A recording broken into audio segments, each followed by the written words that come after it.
Alright, this is what we called Edraw Max. So you're going to select any of diagram of the network. Now I'm going to select this kind of diagram, and we have also here Cisco products, and then we have also here Cisco networks. So basically, if mag-draw mo ani niya tanan class kini using Cisco, ang mo-display pod nga mga diagram is Cisco nga mga diagrams. But this kind of diagram class is general, no? General diagram ni siya. So I'm going to select this one, logical network diagram, click, and then create. So before you're going to select the create class, you have two options here, natay metric unit and then US unit, no? In terms of their measurement, no? So most commonly is US unit. Like for example, like inches, alright? Pag minutog metric unit, mga centimeters, no? Meter, okay? These are what we call metric unit. So I'm going to select US unit, no? Create.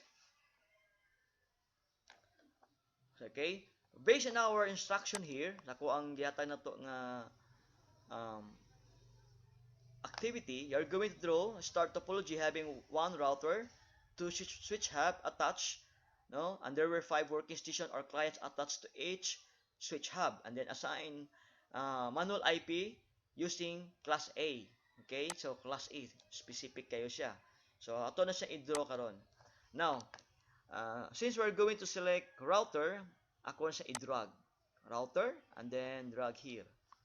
So, it's very easy, no? Then, you can change the properties of this router here class, no?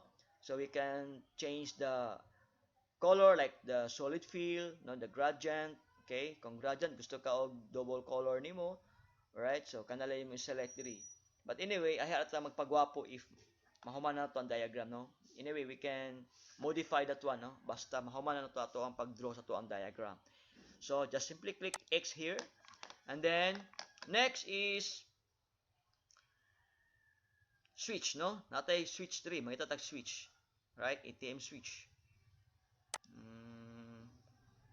Or hub. Napo tayo switch hub, no? Right? So, this one, no? I'm going to select this one. Okay? Switch. Alright? Kana. Pila ka switch? Duha ka switch. Alright. So, first diagram class, pwede na tayo nanaon pag-draw itong diagram. Alright? So, pwede na tayo nanaon. Magamit tayo og connector. Click, and then, connect. And then,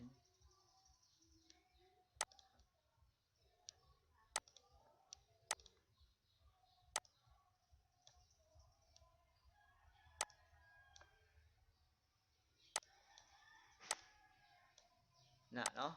And then, this one put class, connect.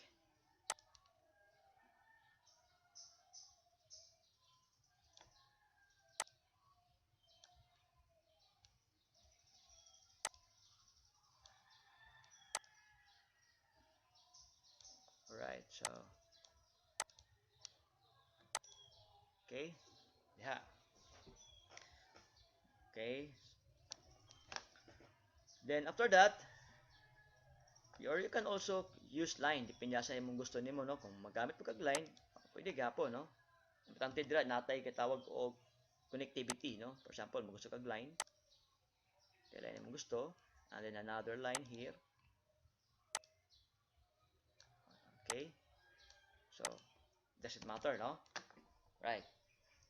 So, from that, we're going to put computers, no? So, we're going to select computers and monitors here. Alright? So, pwede nimo, asa may mo gusto magamit ni niya. Okay, you're going to select, for example, this is a PC. Alright? Kaya most common. Alright? So, pwede nimo, as you can see here, natay mga node, no? Kaniniya. Since daghan siya, these are what we call nodes. N-O-D-E, nodes, no? Node. Okay, node. So, if you're going to resize, no, the diagram, i-click lang nimo ning node here. Para equal ang pag-resize niya class, just press shift, no? Shift, long press, and then diagonal ang pag-resize. You can resize here or you can resize here. Right? Something like that. Kini po class, pwede po na ito na sa i-resize, no? Yan. Okay, kani pod class pwede pod naton sa i-resize. Yan. Kani pod class pwede pa naton sa i-resize. Yan. This one. Right? So, and also this one. Pwede mo class 3, nyo? Control C, Control B.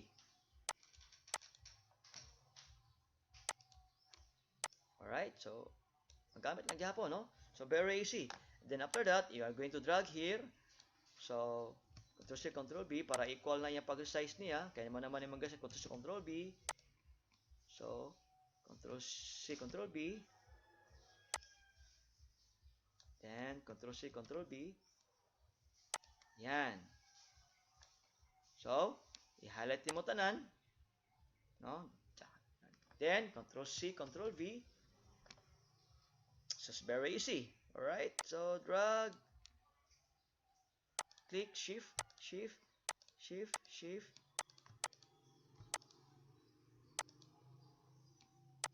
Alright, then drag.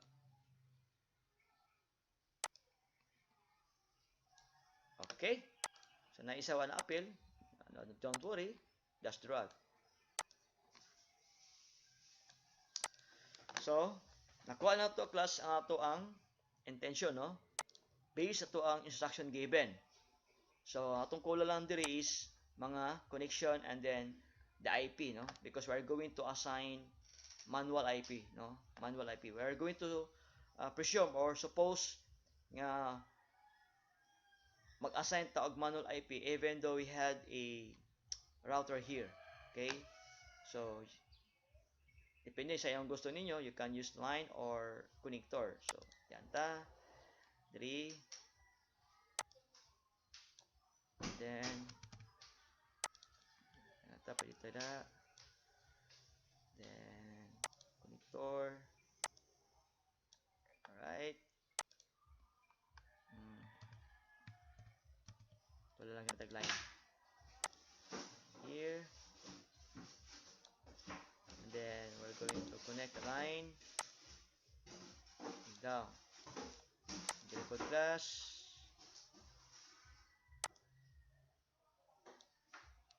Then, sorry.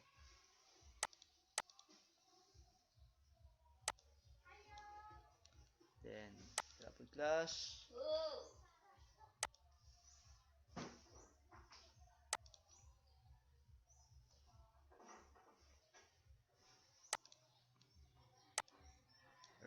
Right, so again, and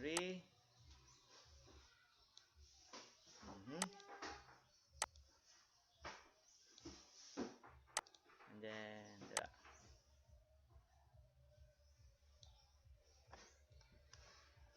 okay.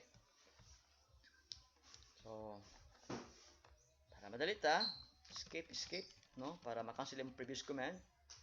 Kung gusto ta madali class, pwede sa nato ni atong delete ni. Alright, delete on. Then we're going to have a copy, no? This one. Okay, Ctrl C, Ctrl B.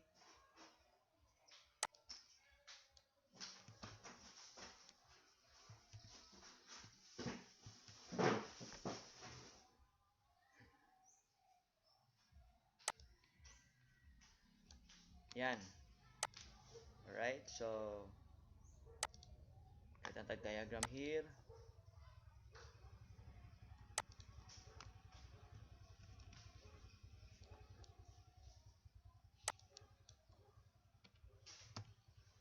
Wala yung computer. Click and then drag. Alright. So we're going to put a line here using this one. Kana. So that's it, no? So meaning alright, and then line here. So ito lang i-adjust niya class, no? The router yeah. Nan. So basically mo na ang class, no? Ato ang diagram karon. Alright, so naka-attach ang two switch hub, right, sa router. So the most important thing is you're going to put a legend, no? For example, o sa pangalan niya, this one, no? Okay, you can put text, okay, text here. Then tani mo dia og router. And then the report class, tani po mo dia og switch, no? Okay, switch. And then this one code here.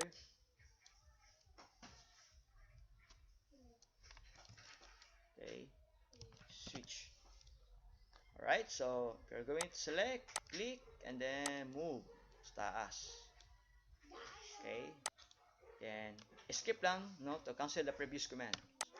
Okay, so that's class. Ang kulang na to diri is we're going to assign a subnet mask, no, subnet mask. So pwede ka pagka-class text, no, text, and then type nimo dira. Okay, kung gusto nimo sa pagamian class, ang font, then you are going to type 8. Then type ka dira class of 192. Since ako ang instruction is class, no, class A. So 1 to 1 to 6 ang iyang range, no. 1 to 1 to 6 ang iyang range sa IP. Okay, basta class A. So therefore, asa yung gusto. For example, we're going to start 10. Okay, 10.1.1.1. Alright, and then subnet mask here is 255.0.0.0. So, right, so may naogamay. Select, ito yung naogamay ni. Then auto gamay. And when the line here, ito yung adjust gamay. Adjust gamay. Ayan. So akong gibuhat karon nga diagram class is very basic pa, no? Very basic pa. Anyway, pag ma-master na ninyo class ang mga connectivity, so pwede na nato sa i3D, no? Pwede na nato sa i3D. No? Kato akong gipakita last siguro, no? Kung dako-dako nga diagram na gyud. Kani is basic lang sa. Okay? Kani class is pwede to sa kopyahon. Ctrl C, Ctrl B.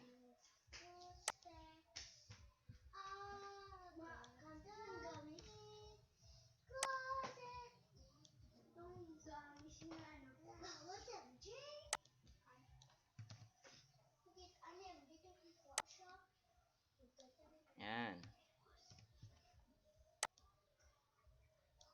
So we're going to change their IP, no? Okay. 1, kani ang 2. Double click. 2. 3. 4. 5. Okay, class, no? So, nalala ka simple, no? So, nag-assign ta karon og manual IP. Now, another diagram here, class, no? Pwede na to dili i-connect ang duha ka cable or line sa mo ang router, no? So, I'm going to delete this one. For example, delete na ko na siya. Okay. So, ang tendency here, this diagram, kani nga diagram from the right, no, is not connected sa ani nga network, no, kani nga network. So kani nga network dili siya connected sa ani nga network. Okay, aron ma-connect nga network ani nga diagram class, no.